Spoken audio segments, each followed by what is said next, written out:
సమస్తమును కూడా మన కొరకు మాత్రమే సృష్టించి ఉన్నాడండి. హల్లెలూయా. దేవుడు చేసిన సృష్టి గురించి దేవుడు ఈరోజు పరిశుద్ధాత్మని సహాయం చేత మనందరితో మాట్లాడును గాక. ఆది కాండంలో మొదటి అధ్యాయం చదివిన వారు ఎంతమంది ఉన్నారు? ఈరోజు టాపిక్ అంతా ఆది కాండం మొదటి అధ్యాయంలో మొదటి వచనం నుంచే దేవుడు మాట్లాడబోతున్నాడండి. హల్లెలూయా. వారందరూ కూడా దేవుని వాక్యం చదువును గాక. పరిశుద్ధాత్మ చేత దేవుడు ఎన్ని రోజులలో ఈ సృష్టిని చేసి ఉన్నాడండి? ఎన్ని దినములు? 6 దినములు. మొదటి దినమున ఏమి చేసి ఉన్నాడు?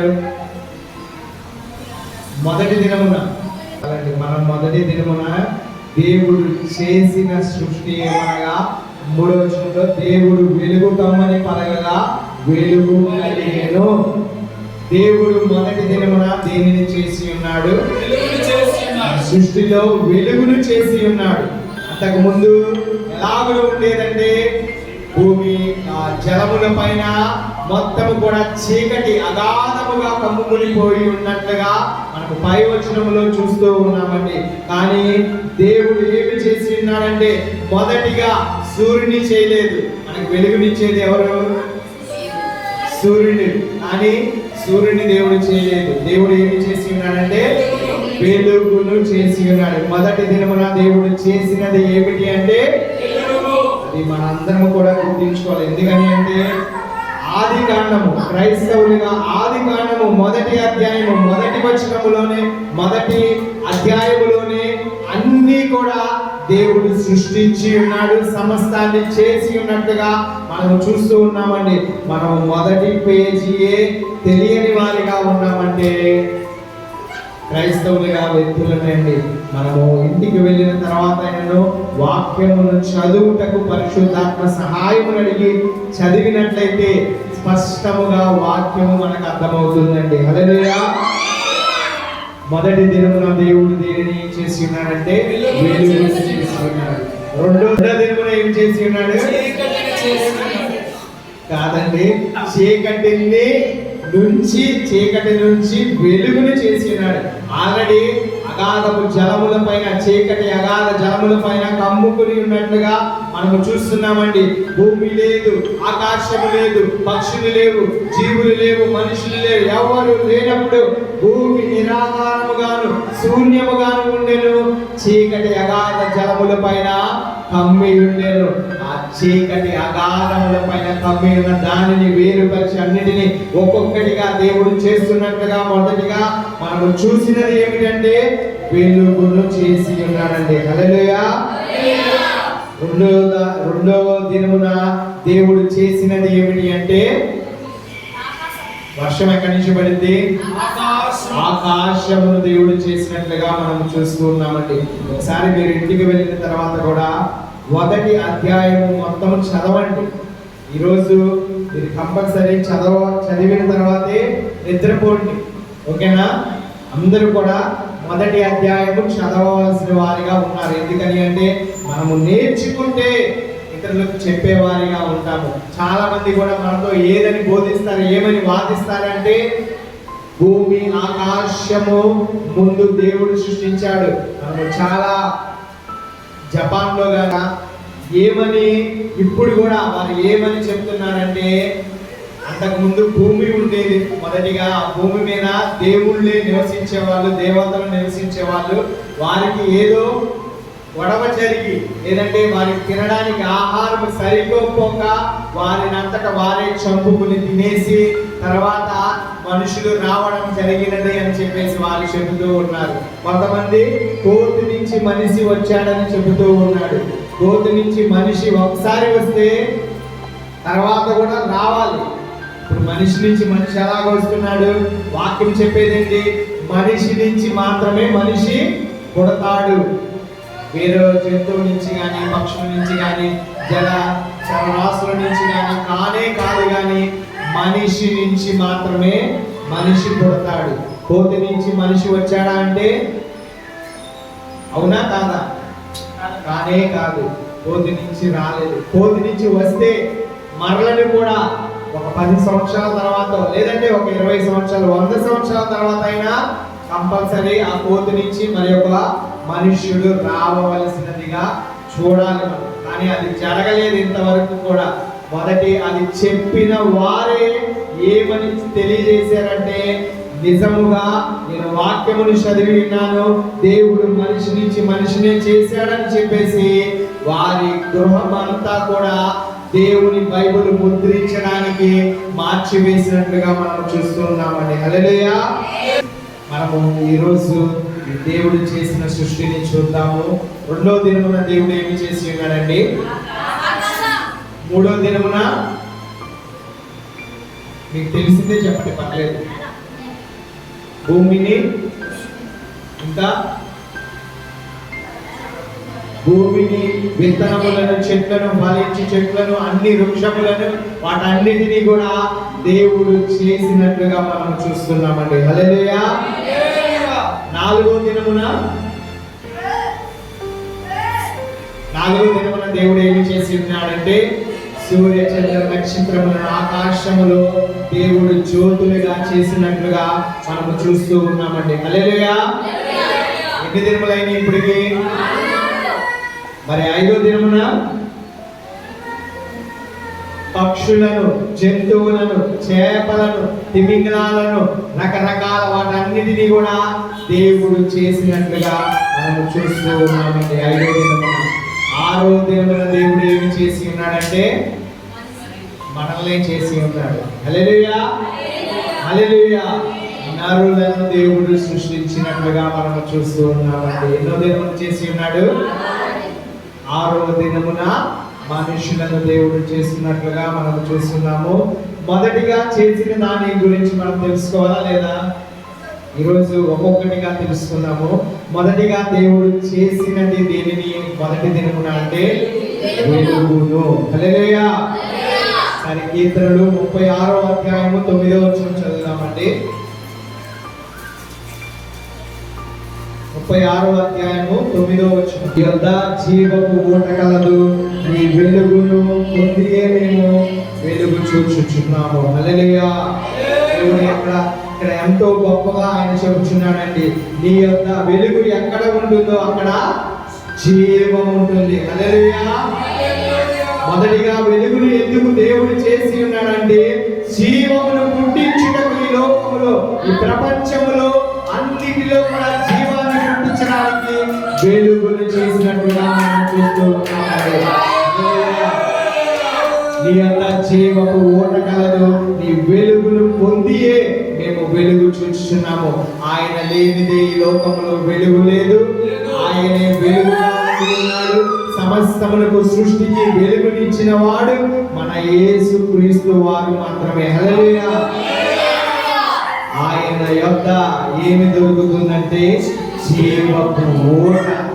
ఆ ఊట ఈ ప్రపంచంలో ఎక్కడా దొరకదు. అది జీవపు ఊట దొరికేది ఎక్కడంటే వెలుగును కలిగించిన వారి దగ్గరే. ఆ వెలుగు కలిగించిన వారు ఎవరంటే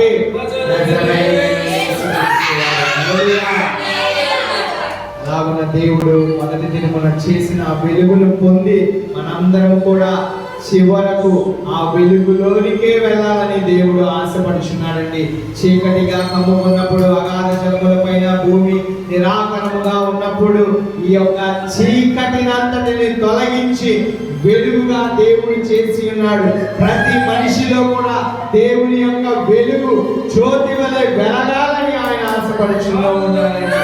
అలాగున మారి ప్రతి ఒక్కరి హృదయము, మనస్సు, ఆలోచనలు, శరీరము, ఆత్మ వెలిగినప్పుడే వెలిగి మనకు వెలుగునిచ్చిన వాడిని మనము కలిస్తామండి. లేదంటే కలవనే కలము. మనలో చీకటి ఉండి, పాపము ఉండి, ఇంకను లోకము అలాగునే ఉండిపోయి ఉన్నట్లయితే వెలిగించింది మనకు ఎందుకని అనుకో అంటే, చీకటిలో అందరూ కూడా పాపము చేస్తారు.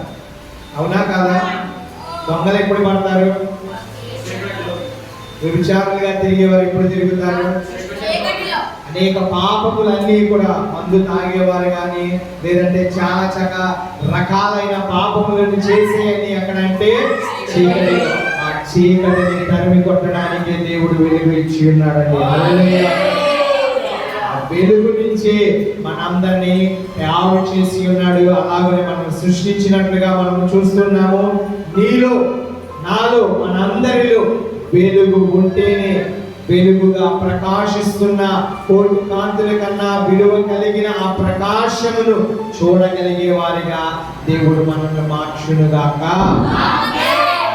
జీవితం ఎల్లప్పుడూ కూడా వెలుగును అనుసరిస్తూ ఉంటుంది. మరియు కాంతి మాత్రమే జీవంలోనికి తీసుకువెళ్ళగలుగుతుందండి. ఆ కాంతి ఎలాగున మన హృదయాలలోకి ఉపదేశిస్తుందంటే దేవుని వాక్యము చేత మాత్రమే మన హృదయంలోనికి వస్తుంది ఆ వెలుగు. మనము వెలుగు ఎలాగున వస్తుంది మనలోకని అనుకుంటే దేవుడు ఇచ్చిన ఈ వాక్యమును భక్తి శ్రద్ధలతో చదివినప్పుడు, దానిని అనుసరించి జీవించినప్పుడు నిజముగా మనలో వెలుగే పుడుతుందండి. హల్లెలూయా. యోహాను సువార్త 1వ అధ్యాయము 4వ వచనం ఒకసారి చదువుదామండి.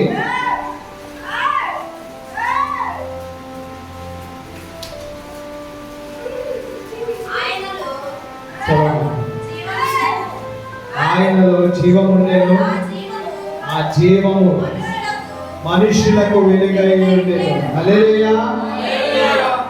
జీవం ఇచ్చిన వాడే కదా వెలుగును కానీ అన్నిటినీ ఇచ్చేవాడు. ఆయన అన్నిటినీ మన కొరకు సృష్టించి ఉన్నాడు. వెలుగును సృష్టించి ఉన్నాడు. చీకటిని వేరుపరచడానికి, ఆ చీకటిలో మీరు ఉండే పాపులుగా మారిపోతారని ఆయన ప్రేమ చేత, ఆయన కృప చేత మనందరినీ కూడా జీవముంది ఎవరిలో అని మనందరము ఎరగడానికి మనందరినీ కూడా ఈ వెలుగులోనికి సృష్టించి మనందరినీ కూడా ఆ జీవములోనికి మనుషులందరినీ కూడా నడిపించుటకు వెలుగును పుట్టించినట్లుగా మనం చూస్తూ ఉన్నామండి. హల్లెలూయా. మనము రక్షించబడినప్పుడు మొదటిగా ఏమి జరుగుతుందంటే మనలోనికి ఒక వెలుగు వస్తూ ఉన్నది. మనము ఆ వెలిగినప్పుడు, ఆ వెలిగిన తర్వాత మనం అందరము కూడా యేసుక్రీస్తు వారు మనల్ని వెలిగించినట్లుగా మనము చూస్తూ ఉన్నామండి. రక్షణ ఎవరికి ఊరికినే వస్తుందా? రాదు. ఎంతగానో పశ్చాత్తాపము కలిగి రక్షణ అంటే చాలా మంది కూడా బాప్తిసం తీసుకున్నాం, నేను రక్షణ పొందానని అనుకుంటూ ఉంటారు. కానీ నిజమైన రక్షణ ఎప్పుడు వస్తుందంటే పశ్చాత్తాపముతో కన్నీరు విడిచినప్పుడు మాత్రమే నిజమైన రక్షణ వస్తుంది. ఆ రక్షణ ఏమి చేస్తుందంటే పాపపు జీవితం అనే చీకటిని మనలో నుంచి తరిమి కొట్టి వెలుగుగా మారుస్తుంది. హల్లెలూయా. పశ్చాత్తాపపడి తిరిగి దేవుని దగ్గరకు వచ్చినప్పుడు ఆయన పునరుద్ధారుడై వెలుగుమయమై ఎలాగున ఆకాశములోనికి పరలోకములోనికి వెళ్ళినట్లుగా మనము వాక్యములో చదివినట్లుగా చూసి ఉన్నాము. అలాగునే మనందరినీ కూడా ఆయన ఆ పరలోకమనే వెలుగులోనికి తీసుకువెళతాడండి. హల్లెలూయా. సరే, కీర్తనలు 119వ అధ్యాయము 105వ వచనం కూడా చదువుదామంటే ఒకసారి. 119వ అధ్యాయము 105వ వచనం. నీ వాక్యము నా పాదములకు దీపమును, నా త్రోవకు వెలుగై ఉన్నది. హల్లెలూయా. మనకు వెలుగు ఎలాగన వస్తుందంటే ఆయన వాక్యము చేత మాత్రమే వెలుగు వస్తుందండి. ఆయన నోటి ద్వారా వెలుగు కలుగునుగా కానగానే వెలుగు కలిగింది. ఆయన వాక్యమే ఆ వెలుగు కలిగించినది. నీలో నాలో మనందరిలో కూడా మరింత వెలుగు కలుగునుగాక. చేయవలసినది ఏమిటంటే చదివి ఉన్నారు, ఏం చేయాలి? వాక్యం చదివితే నువ్వు నడుస్తున్నప్పుడు పరిశుద్ధాత్ముడే వెలుగుగా వస్తాడు.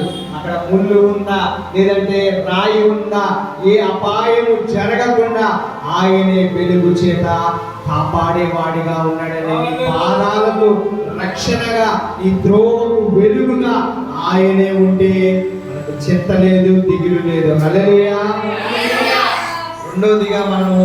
రెండో దినమున దేవుడు ఏమి చేసి ఉన్నాడు? దేవుడు ఆకాశం ఎందుకు చేసి ఉన్నాడంటే ఆయన ఇప్పుడు మనకి కాపు ఎందుకని ఉంది? రక్షణగా ఉన్నది. మనం ఏ ఆపద రాకుండా, ఏ ఒక్కటి మనకు దగ్గరకు చేరకుండా రక్షణగా ఉన్నది. మరి నోవాహు గారి కాలంలో మొత్తం భూమి అంతా నీటిగా ఉన్నది, కానీ వారిని రక్షించినది ఏమిటంటే ఆకాశమే వారిని రక్షణగా ఉండినట్లుగా మనం చూస్తున్నామండి. హల్లెలూయా. సరే, కీర్తనలు 19వ అధ్యాయం మొదటి వచనం చదువు. 19వ అధ్యాయం మొదటి వచనం. ఆకాశములు దేవుని మహిమను వివరించుచున్నవి, అంతరిక్షములు ఆయన చేసి పనిని ప్రచురించుచున్నది. చాలండి. మనం చూసినట్లయితే ఆకాశములు దేవుని మహిమను వివరించుచున్నవి. ఇంకను దేవుని మహిమను, ఆయన సృష్టిలో గొప్పతనాన్ని వివరించేదిగా ఆకాశమును మనం చూస్తూ ఉన్నామండి. ఆకాశము నీకు రక్షణగా, ఆశ్రయముగా ఉన్నది. మనకు ఏదైనా బాధ కలిగితే, ఏదైనా కష్టం వస్తే, ఏదైనా శ్రమ కలిగితే మనం ఎటు చూసి ప్రార్థన చేస్తాము? ఆకాశము పైకి చేతులు చాపి మనము తండ్రి దేవుడు అక్కడ ఉన్నాడని, మన దేవాది దేవుడు ఆకాశము పైగా ఉన్నాడని మనందరము కూడా ప్రార్థించే వారిగా ఉన్నామండి. ఆకాశము పైన ఉన్నవాడే మనకు రక్షణను అందించేవాడిగా, ఈ భూమికి రక్షణగా, కవచముగా ఆకాశమును దేవుడు పెట్టినట్లుగా మనము చూస్తున్నామండి. హల్లెలూయా. ఆకాశంలో మనందరికీ రక్షణగా, ఆశ్రయముగా ఉండి ఉన్నవి. మనము ఎలాగోనైతే భూమి అంతా కూడా పాపముతో నిండినప్పుడు, లేదంటే భూమి అంతా కూడా శ్రమ కాలములో, నోవాహు కాలములో ఆ యొక్క మనుషులందరూ కూడా పాపముతో నిండిపోయి మరలను చీకటి కమ్ముకున్న రోజులుగా మనము చూస్తూ ఉన్నామండి. సూర్యుడు రాలా, చంద్రుడు రాలా, ఎవ్వరు రాలా, వచ్చిందల్లా వరద మాత్రమే. నీరు పొంగిపోయి పొర్లుతూ అవి 40 దినములు పడుచు ఉన్నప్పుడు అవి ఎలాగున కొండలు, పర్వతాలు పైకి కూడా ఆ నీటి ఓటలు వచ్చేసి నీరు మాత్రమే ఉండినప్పుడు ఏమి ఉన్నదంటే ఆకాశము మాత్రమే ఆశ్రయముగా. వారు ఆ నేల మీద తేలాడుతూ వెలుచున్నప్పుడు ఆశ్రయముగా వారికి కనబడుచున్నది ఆకాశము మాత్రమే. దేవుడు రక్షణగా మనందరినీ కూడా కాపుదల ఉంచడానికి ఆకాశమును మన పైన ఉంచి ఉన్నాడు. హల్లెలూయా. అలాగే కీర్తనలు 50వ అధ్యాయము 6వ వచనం ఒకసారి చదువుదామండి. దేవుడు తానే న్యాయకర్త అయి ఉన్నాడు, ఆకాశం ఆయన నీతిని తెలియజేయుచున్నది. ఆకాశం ఏమి తెలియజేస్తుందండి? ఆయన నీతిని తెలియజేస్తుంది. భూమి ఏమి తెలియజేస్తుందంటే భూమి అంతా పాపముతో నిండిపోయినట్లుగా మనం చూస్తూ ఉన్నామండి. ఆ పాపము నుంచి, చీకటి నుంచి వెలుగుగా మార్చడానికి ఆయన వెలుగును చేసి ఉన్నాడు. ఆకాశము నీతిగా ఉన్నది. ఎందుకని అంటే అక్కడ ఏ మనుష్యుడు జీవించాడు, ఏది కూడా లేదు. ఎందుకని అంటే దేవుడు సృష్టించినవి సూర్యుడు, చంద్రుడు, నక్షత్రాలు, గ్రహాలు, ఇంకా మనకు తెలియకుండా ఏమైనా ఉండినట్లయితే వాటన్నిటినీ కూడా ఆకాశంలో దేవుడు ఉంచి ఉన్నాడు. అవి వస్తూ వాటి పని అవి చేస్తూ వెళ్ళిపోతూ ఉన్నవి. కానీ మనిషి మాత్రమే పాపము చేసి దేవునికి దూరం అయ్యేట్లుగా మనము చూస్తూ ఉన్నామండి. మనిషిలో చీకటి కమ్ముకుపోయి వెలుగు లేక ప్రతి మనిషి కూడా పాపముతో ఉన్నాడు. సూర్యుడు, చంద్రుడు, నక్షత్రాలు వాటి టయానికి అవి వస్తాయా రావా? కాలాలు, ఋతువులను బట్టి కొంచెం లేటుగా, అంటే ఒక అరగంట అటు ఇటుగా వస్తూ ఉంటాయి, కానీ వాటి క్రమమును అవి మర్చిపోలేదు. దేవుడు కలుగుగాక అన్నప్పుడే వాటికి సమయమును ఇచ్చేసి ఉన్నాడు, వాటిని క్రమము పెట్టేసి ఉన్నాడు. ఆ క్రమం ప్రకారమే ఆ సమయమును బట్టి అవి వస్తవి వెళ్ళిపోతున్నట్లుగా మనము చూస్తున్నాము. కానీ మనిషి భూమి మీదకు వచ్చినప్పుడు దేవుడు ఎలాగ సృష్టించాడు? ఏ పాపము అంటకుండా పసివాడి హృదయం వలె సృష్టించి ఉన్నాడు. పెరుగుచున్నప్పుడు లేదంటే ఎదుగుచున్నప్పుడు బండ రాతిలాగా, కొండలాగా, బండలాగా హృదయాలు మారిపోయినట్లుగా మనము చూస్తూ ఉన్నామండి. వాటిని మార్చాలంటే ఆయన వెలుగు ఉదయించాలి. ఆయన వెలుగు ఉదయించాలంటే నీ సృష్టిని సృష్టించిన దేవుడు ఎవరో గుర్తించాలి. ఆ దేవుడిని గుర్తించినాక ఆయన ఏమైతే మనకు బోధిస్తున్నాడో వాక్యములను బట్టి వాటన్నిటిని గ్రహించి శ్రద్ధతో వినినప్పుడే మన హృదయాలు వెలిగించబడతాయి. మన హృదయాలు బండ రాతి వలె కాకుండా మెత్తని మనసులాగా మారతాయండి. హల్లెలూయా. ఎవరి వశమై ఉన్నవి? భూమి ఆయన నరులకు ఇచ్చి ఉన్నాడు బహుమానముగా మన కొరకే. భూమి మీద ఉండాలంటే భూమి కావాలి, చెట్లు కావాలి, పక్షులు కావాలి, ఆకాశంలో ఎగిరే పక్షులు, భూమి మీద నడిచే పక్షులు, జలాలలో నివసించే చేపలు, తిమింగలాలు, రకరకాలమైనవి.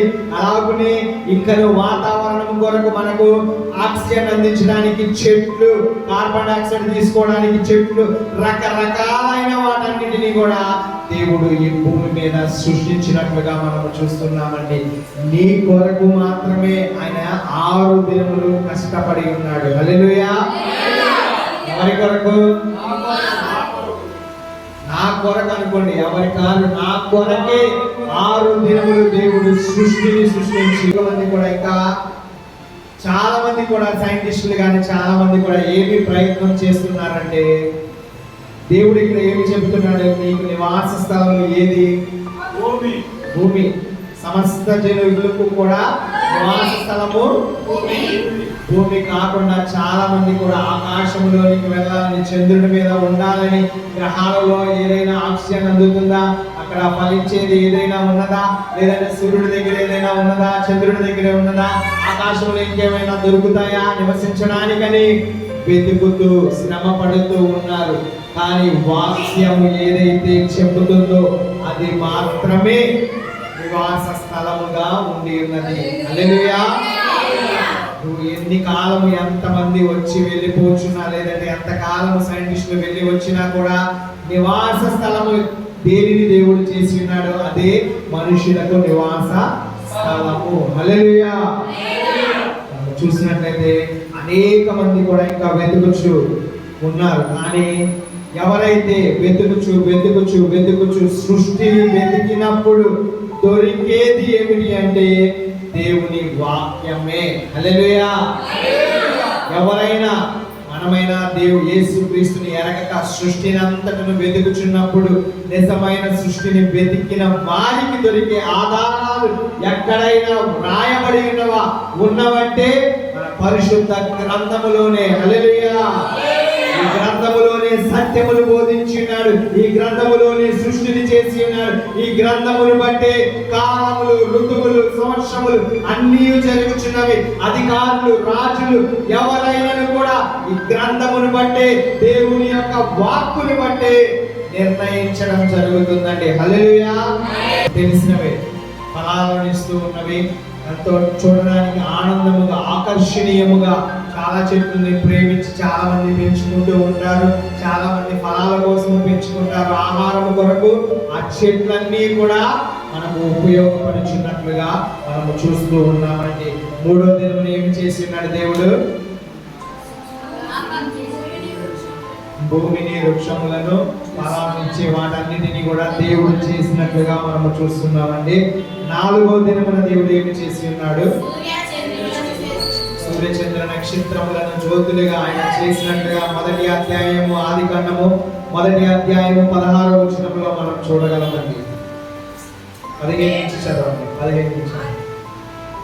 భూమి మీద వెలిగించుటకు అవి ఆకాశ విశాలమందు జ్యోతులై ఉండుగా కనియు పలికెను, ఆ ప్రకారమాయెను. హల్లెలూయా.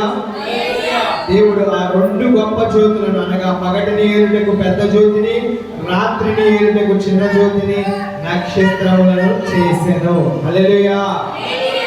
దేవుడు ఎన్ని జ్యోతులను చేసి ఉన్నాడు?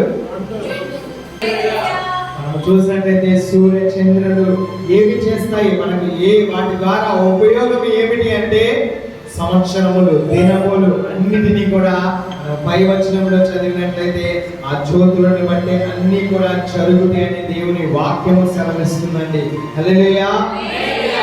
దేవుడు ఎప్పుడు మొదటిలోనే దినములను, సంవత్సరములను, రోజులను, సెకండ్లను, నిమిషాలను అన్నిటినీ కూడా దేవుడు క్రమం ప్రకారం చేస్తున్నాడు. అప్పుడు ఎప్పుడైతే ఆయన చేసి ఉన్నాడో అప్పటి నుంచి ఎప్పటి వరకు కూడా ఆ క్రమమే జరుగుతూ ఉన్నదండి. హల్లెలూయా. దానిలో మార్పు ఏమీ లేదు. కానీ వచ్చినది ఎక్కడ మార్పు అంటే మనిషిలో మాత్రమే. హల్లెలూయా. ఒకసారి కీర్తనలు 148వ అధ్యాయము 3వ వచనం చదువుదామండి. 49:3. సూర్యచంద్రులారా ఆయనను స్తుతించుడి, కాంతి గల నక్షత్రములారా మీరందరూ ఆయనను స్తుతించుడి. చాలండి. హల్లెలూయా. దేవుడు ఏం చెప్తున్నాడండి? సూర్యుడిని, చంద్రుడిని, నక్షత్రాలను ఏమని చెప్తున్నాడు దేవుడు? అవి మాట్లాడతాయా? మీరు ఎప్పుడైనా విన్నారా మాట్లాడడం? కానీ ఏమండి, దేవునితో మాట్లాడే విధానం కూడా ఉన్నది. ఆ మర్మము ఇప్పుడు దేవుడు పరిశుద్ధాత్మ ద్వారా మీ అందరికీ తెలియజేస్తున్నాడండి. ఏమిటంటే అవి కూడా స్తుతిస్తాయి. అంటే దేవుడు చేసినది ఎలా అయితే ఉన్నదో, దేవుడు ఈ పని చెబితే అది కంపల్సరీ చేస్తే దేవుని స్తుతించడమే. హల్లెలూయా. మనకి ఇచ్చిన క్రమమును బట్టి అవి చేస్తే దేవుని స్తుతించడమే. సూర్యుడు పగటి వేళ ఈ టయానికి వచ్చి అస్తమము ఈ టయానికి అయిపోయి అనగానే అప్పటి నుంచి ఇప్పటి వరకు కూడా ఏ ఒక్కరు కూడా దాన్ని మార్చలేరు కూడా. హల్లెలూయా. అది అలాగనే జరుగుతుంది. దాని తర్వాత చంద్రుడు అలాగనే వస్తున్నాడు, ఉదయానికి వెళ్ళిపోవచ్చినట్లుగా మనము చూస్తూ ఉన్నామండి.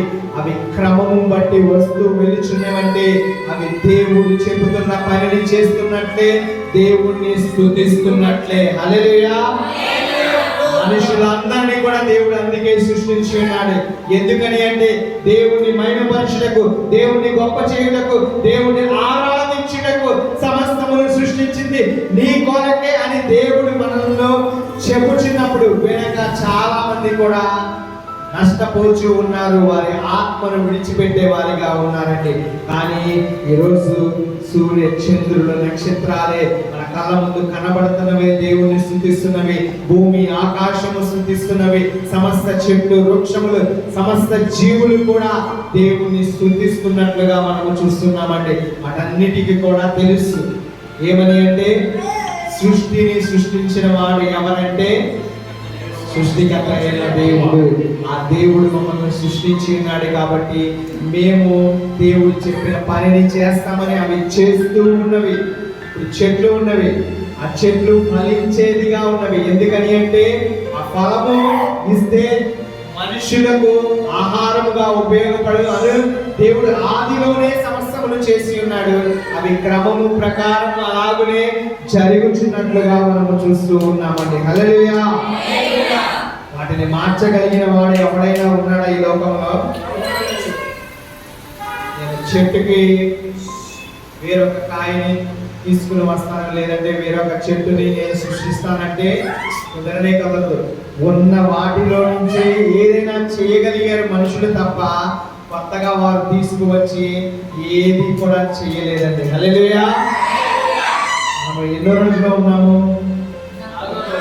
ఇప్పుడు 5వ రోజు సృష్టిని గురించి మాట్లాడదాము. ఆదికాండం 1వ అధ్యాయము 29 నుంచి 30 వచనంలో ఒకసారి చదువుదాము. దేవుడు ఇదిగో భూమి మీద ఉన్న విత్తనములు ఇచ్చు ప్రతి చెట్టును, విత్తనములు ఇచ్చు వృక్షములు గల ప్రతి వృక్షమును మీకు ఇచ్చి ఉన్నాను, అవి మీకు ఆహారమగును. భూమి మీద నుండి జంతువులన్నిటికీ, ఆకాశ పక్షులన్నిటికీ, భూమి మీద ప్రాకు సమస్త జీవులకును పచ్చని చెట్లని ఆహారమని పలికెను. ఆ ప్రకారమే చాలండి. హల్లెలూయా. ఈ యొక్క పక్షులను, జంతువులను, చేపలను, చెట్లను, వృక్షములను దేవుడు ఎందుకు చేసి ఉన్నాడంటే ఆహారం కొరకే అని మనం ఇక్కడ చూస్తున్నామండి. వాటన్నిటినీ కూడా ఆహారముగా మనము, వాటిలో కూడా పరిశుద్ధమైనవి ఉన్నవి, అపరిశుద్ధమైనవి కూడా ఉన్నవి. దేవుని వాక్యము చదివితే పరిశుద్ధము ఏమి తినాలో, ఏమి తాగాలో, ఎలా జీవించాలో అనే విషయాలు కూడా మనకు పరిశుద్ధ గ్రంథమే తెలియజేస్తూ ఉన్నదండి. హల్లెలూయా. మనం చూసినట్లయితే ఇవన్నిటినీ కూడా ఎందుకు చేసి ఉన్నాడంటే దేవుడు ఆనందం కోసమా, దేవుడి సంతోషం కోసమా? మనిషి కోసమే. వెలుగుని మనిషి కోసమే, భూమిని మనిషి కోసమే, ఆకాశమును మనిషి కోసమే, సూర్య చంద్ర నక్షత్రములను మనిషి కోసమే, చెట్లను, పక్షులను, వృక్షములను అన్నిటినీ కూడా మనిషి కోసమే దేవుడు చేసినట్లుగా మనం చూస్తూ ఉన్నామండి. ఎందుకని అంటే వీటన్నిటినీ కూడా దేవుడు ఏమి చెప్పి ఉన్నాడంటే భూమిని అంతటా కూడా నింపడానికి మానవుడికి ఆహారము కావలసి ఉన్నదని చెప్పేసి ఈ భూమి మీద అంతటను కూడా నింపడానికి దేవుడు చేసినట్లుగా మనం చూస్తూ ఉన్నామండి. హల్లెలూయా. చివరిగా దేవుడు చేసినది ఎవరిని? మనిషిని. ఎన్నో దినమున అంటే 3వ దినమున ఏం చేసి ఉన్నాడు దేవుడు? భూమిని. హల్లెలూయా. మనిషిని దేవుడు చేసినట్లుగా చూస్తూ ఉన్నామండి. ఎలాగున మనిషిని చేశాడంటే ఎలా మట్టితో చేసి ఉన్నాడు. ఒకసారి హెబ్రీయులకు రాసిన పత్రిక 2వ అధ్యాయము 7వ వచనం చదువుదాం. 2వ అధ్యాయము 7వ వచనం. నీవు అనగా మనుషులందరూ కూడా దేవదూతల కంటే వారిని కొంచెము తక్కువగా చేసింది, మహిమ ప్రభావములతో వారికి కిరీటము ధరింపజేసింది, నీ చేతి పనుల మీద వారికి అధికారం అనుగ్రహించింది, వారి పాదముల కింద సమస్తమును ఉంచితివి. హల్లెలూయా. సమస్తమును కూడా దేవుడు మన కొరకే సృష్టించి ఉన్నట్లుగా మనము చూస్తూ ఉన్నాము. ఆయన ఎలాగులు సృష్టించి ఉన్నాడంటే మనము లేకమునిపై పరలోక రాజ్యము, దేవదూతలు వీరందరూ కూడా ఉండినట్లుగా మనం చూస్తూ ఉన్నాము. దేవుడు నివాస స్థలముగా ఉండి ఉన్నది. నరులను ఎలాగున చేసి ఉన్నాడంటే దేవదూతల కంటే కొంచెము తక్కువగా చేసినట్లుగా మనం చూస్తూ ఉన్నాము. మీరు ఎలాగో ఉన్నారు? ఇప్పుడు దేవదూతల కన్నా కొంచెమే, కొన్ని పోలికలలో, కొన్ని ఆకారంలో కానీ, కొన్ని గుణాలలో కానీ, కొన్ని లక్షణాల్లో కానీ కొంచెము తక్కువగా చేసినట్లుగా మనం చూస్తున్నామండి. దానికి ఏ మనిషి కూడా బాధపడవలసిన పని లేదు. ఆయన ఏమి చేసి ఉన్నాడంటే వాటిని మించి మొదటి ఆదికాండము 1వ అధ్యాయము 26వ వచనంలో మనం చదివినట్లయితే దేవుడు స్వరూపమందు మన పోలిక చొప్పున నరులను చేయుదుము. చాలండి. హల్లెలూయా. ఎలాగ చేసి ఉన్నాడంటే దేవుడే తన స్వరూపమందు తన పోలిక చొప్పున మనుషులను చేసినట్లుగా మనం చూస్తూ ఉన్నామండి. హల్లెలూయా. దేవదూతల కంటే కొంచెం తక్కువ చేసి ఉన్నాడు, కానీ దేవుని రూపములో మనందరినీ కూడా చేసినట్లుగా మనం చూస్తూ ఉన్నామండి. ఆయన స్వరూపములో ఆయన పోలిక చొప్పున మనుషులందరినీ కూడా చేసినట్లుగా మనం చూస్తూ ఉన్నామండి. హల్లెలూయా. సంతోషమైన, ఆనందమైన మీకు ఇంతకు మించి ఏమైనా కావాలా? మరి ఎందుకు పాపంలోనికి వెళ్ళిపోతున్నారు? ఎందుకు శాపము కలిగిన రోజులలోనికి జీవిస్తూ ఉన్నారు మీరు అని దేవుడు ఈరోజు ప్రశ్న వేస్తున్నాడండి. ఆయన పోలిక చొప్పున ఆయన స్వరూపమందు మనము చేసినప్పుడు ఈ సమస్త సృష్టిని 6 దినములు కూడా ఆయన కష్టపడినది దేని కొరకు అంటే మనిషి కొరకే. హల్లెలూయా. ఎవరి కొరకు? మనిషి కొరకు. నా కొరకే. ఎవరి కొరకు? నా కొరకే. భూమిని, ఆకాశమును, సమస్తమును సృష్టించి ఉన్నాడు ఆయన. కానీ మనిషిని ఎలాగున బ్రతకమన్నాడంటే నీవు హృదయములో పాపము లేకుండా, పాపము లేని వాడిగా నీవు జీవించమని దేవుడు చెబుతూ ఉన్నాడండి. భూమిని ఇచ్చాడు నివసించడానికి, ఆకాశాన్ని ఇచ్చాడు, సూర్య చంద్ర నక్షత్రములు దినములను రోజులను గడుపుటకు నీవు బ్రతికి ఉన్నావని తెలియజేయుటకు ఈ రోజు గడిచినది, ఈ దినమునకు దేవుని కొరకు ఏమి చేశావని ఆయన లెక్క అడిగే రోజులు ఉన్నవి. ఊరికినే రోజులను చేయలేదు దేవుడు, ఊరికినే గడియలను చేయలేదు దేవుడు, ఊరికినే సంవత్సరములు గతించిపోతూ ఉన్నవి. మనం బర్త్డేలకు కేకులు కోసుకుంటూ ఉంటాము. మనము కోసుకోవాల్సింది మన హృదయాన్ని. పాపము నిండి ఉంటే ఆ హృదయమును కోసుకుని మనము పరిశుద్ధముగా మార్చబడితే దేవుడు సంతోషించేవాడిగా ఉన్నాడండి. భూమి మీద అన్నిటినీ చేసి మనిషిగా బ్రతకమని దేవుడు పంపించి ఉన్నాడు. కానీ మొదటి మనిషి నుంచే పాపము మొదలైనది, మొదటి మనిషి నుంచే అబద్ధాలు మొదలైనది, మొదటి మనిషి నుంచే మోసము మొదలైనది, మొదటి మనిషి నుంచే ఆజ్ఞను అతిక్రమించడం మొదలైనది, మొదటి మనిషి నుంచే సర్వమును కూడా దేవునికి వ్యతిరేకముగా చెయ్యడం అనే హృదయము అప్పటి నుంచే మొదలైనది. ఇప్పటి వరకు కూడా కొనసాగుతూనే ఉన్నది. కానీ మనిషి మాత్రము మారాడు. కానీ భూమి మారలా, ఆకాశము మారలా, చెట్లు ఫలాలిచ్చేవి మారలా, పక్షులు మారలా, జలాలలో నివసించే జలరాశులు మారలా, సూర్య చంద్ర నక్షత్రములు కనపడేవి మారలా. మారినవి ఏమిటి అంటే మనిషి ఆలోచన, మనిషి మనస్సే. దానిని మార్చాలనే దేవుడు చూస్తూ ఉన్నాడండి. పరిశుద్ధాత్ముడి సహాయకముగా ఉంటున్నాడు ప్రతి మనిషికి.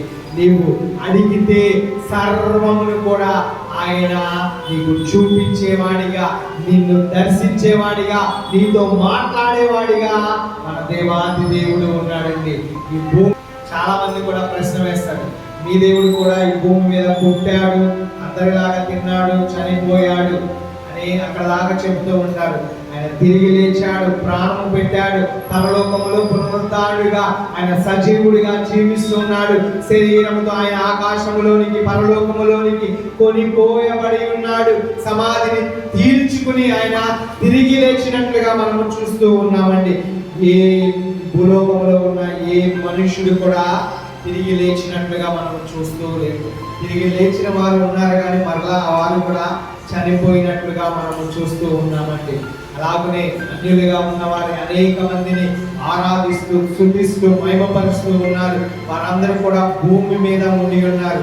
వారు ఏ చుట్టూనో పుట్టనో లేదంటే దేన్నో ఆరాధిస్తూ ఉన్నారు. వాటి వల్ల ఉపయోగం ఏమైనా ఉన్నదా? 6 దినములలో వాటన్నిటినీ దేవుడు చేసి ఉన్నాడు. చెయ్యగలిగిన దేవుడు మాత్రమే చేసి ఉన్నాడు. ఆయనే సృష్టికర్త, ఆయనే నిజమైన దేవుడు. ఆయన ఎవరంటే నిజమైన దేవుడు, నజరేయుడైన యేసుక్రీస్తు వారు. హల్లెలూయా. సరే, కీర్తనలు 22వ అధ్యాయం 3వ వచనం చదువుదాం. దేవుడు చెబుతున్నాడు, నీవు ఇశ్రాయేలు చేయు స్తోత్రముల మీద ఆసీనుడవై ఉన్నావు. ఇశ్రాయేలీలు అనగా ఎవరు? దేవుని బిడ్డలు. దేవుని బిడ్డలేగా. మరి మనము కూడా ఇశ్రాయేలు బిడ్డలుగా, ఇశ్రాయేలు వారిగా ఉన్నాము. దేవుని నమ్మి ఎరిగిన బిడ్డలందరూ కూడా దేవుని ఏమి చేయాలంటే స్తోత్రం చేయాలి. మన స్తోత్రముల మీద ఆయన ఆసీనుడు కావాలని ఆయన ఎదురు చూస్తూ ఉన్నాడండి. హల్లెలూయా. ఆయన దేవదూతల కంటే కొంచెము తక్కువగా చేసి ఉన్నాడు. ఆ దేవదూతలు ఎలాగున మహిమపరుస్తున్నారు దేవుణ్ణి అంటే, మనము వాక్యంలో అనేకము ఉన్నవి. ఆయన స్తుతిస్తుంటారు, మహిమపరుస్తూ ఉంటారు. అలాగనే మనందరినీ కూడా దేవుడు ఏమి చేసి ఉన్నాడంటే దేవదూతల కన్నా, వారి కన్నా కొంచెము తక్కువగా చేసి ఉన్నాడు. కానీ సృష్టించగలిగిన వాడు, సృష్టికర్త రూపాన్ని మనందరికీ కూడా దేవుడు ఇచ్చినట్లుగా మనం చూస్తూ ఉన్నామని. హల్లెలూయా. ఎందుకని మనం చేసి ఉన్నారంటే మన స్థుతుల పైన ఆసీనుడు కావాలని ఆయన ఎదురు చూస్తూ ఉన్నాడండి. మనిషి స్తుతిస్తే, ఆరాధిస్తే, మహిమపరిస్తే, ఆయన గొప్ప చేస్తే ఆయన వాటన్నిటిపైన ఆసీనుడిగా ఉండాలని ఆయన ఎదురు చూస్తున్నాడండి.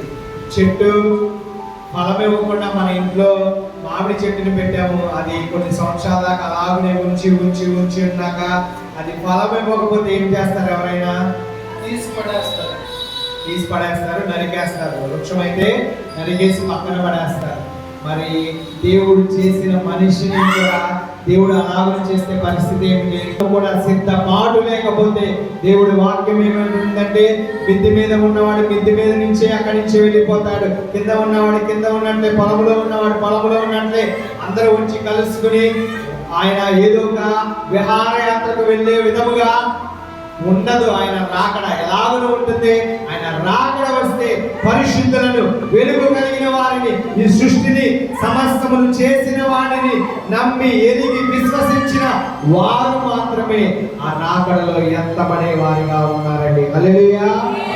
మనిషిని చేసింది అందుకని ఈ చీకటిలో వారు ఉండలేరు, వెలుగులో మాత్రమే నివసించగలరని చెప్పేసి దేవుడు చేసి ఉన్నాడు.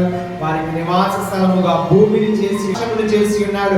తినుటకు అన్నిటినీ కూడా అనుభవించుటకు చెట్లను, జంతువులను, పక్షులను అన్నిటినీ కూడా దేవుడు చేసినట్లుగా మనము చూస్తున్నామండి. కాలాలను, సూచనలు తెలియజేయడానికి సూర్య, చంద్ర, నక్షత్రములను దేవుడు చేసినట్లుగా మనము చూస్తున్నామండి. కానీ అన్నిటినీ కూడా మనిషి కొరకే ఆయన కష్టపడి 6 దినములు చేస్తే మనిషి ఏమి చేస్తున్నాడంటే 365 రోజులు కూడా దేవునికి వ్యతిరేకముగా బ్రతుకుతున్నాడు. అలాగనే జీవిత కాలము కూడా అనేక మంది వ్యతిరేకంగా బ్రతుకుతూ ఉన్నారు. మనకు తెలియజేయబడిన వాక్యములను బట్టి మనము ఇతరులకు తెలియజేసే వారిగా ఉండాలి. అదే దేవుడు కోరుకుంటున్నాడు. తెలుసుకున్నాము, తెలుసుకోవడం వల్ల మన ఆత్మ రక్షించబడుతుంది. కానీ మిగిలి ఉన్న ఆత్మల పరిస్థితి ఏమిటంటే వారు ఈ సృష్టిని అనుభవిస్తున్నారు, వారు సమస్తమును అనుభవిస్తూ ఉన్నారు. కానీ వారిలో దగ్గర ఏమి లేదంటే సృష్టికర్త లేడు. సృష్టి ఉన్నది వారి దగ్గర, సృష్టికర్త లేడు. సృష్టి ఉందంటే రాయిలో సృష్టి ఉంది, దేవుని సృష్టి. రప్పలో దేవుని సృష్టి, చెట్టులో దేవుని సృష్టి, ఏ విగ్రహములైన దేవుని సృష్టి. సృష్టిలో ఉన్నవారు మాత్రమే అక్కడితోనే ఆగిపోతున్నారు. సృష్టికర్తను ఎరిగిన వారు మాత్రమే ఆయన కలుసుకోబోతున్న రోజు. చివరిగా ఒకసారి 1 కొరింథీయులు 6వ అధ్యాయము చదివి ముగించేద్దామండి. 6వ అధ్యాయము 19 నుంచి 20 వచనం చదువుతాము. ఈ దేహము దేవుని వలన మీకు అనుగ్రహించబడి మీలో ఉన్న పరిశుద్ధాత్మకు ఆలయమై ఉన్నదని మీరు ఎరగరా? మీరు మీ సొత్తు కారు, విలువ పెట్టి కొనబడిన వారు కనుక మీ దేహంతో దేవుని మహిమపరచుడి. హల్లెలూయా. మనందరము కూడా మన దేహము దేవుడికి ఇచ్చినది, మనకు అనుగ్రహించి ఉన్నది. మనలో ఎవరైతే పరిశుద్ధాత్మ సహాయమును కోరుకుని మన హృదయాలలో, మనసులో దేవుని ఆలయముగా ఉంచుకుంటామో అప్పుడే దేవుని సొత్తుగా మనందరం కూడా మారుతామండి. హల్లెలూయా. అలాగనే 10వ అధ్యాయం 31వ వచనం చదివి ముగిద్దాము. కాబట్టి మీరు భోజనము చేసి నన్ను పానము చేసినను, మీరేమి చేసినను సమస్తమును దేవుని మహిమ కొరకు చేయుడి. హల్లెలూయా. మనం ఏది చేసినా, శ్వాస తీసుకున్న దేవుని మహిమ కొరకే, మాట్లాడుతున్న దేవుని మహిమ కొరకే, వినుతున్న దేవుని మహిమ కొరకే, చూచుచున్న దేవుని మహిమ కొరకే, అన్నిటినీ కూడా దేవుని మహిమ కొరకు మాత్రమే ఉపయోగిస్తే మన దేవాది దేవుడు మన స్తుతుల పైన, ఆరాధన పైన ఆశీనుడిగా ఉంటాడండి. హల్లెలూయా. చిన్న వాక్యమును దేవుడు దీవించునుగాక.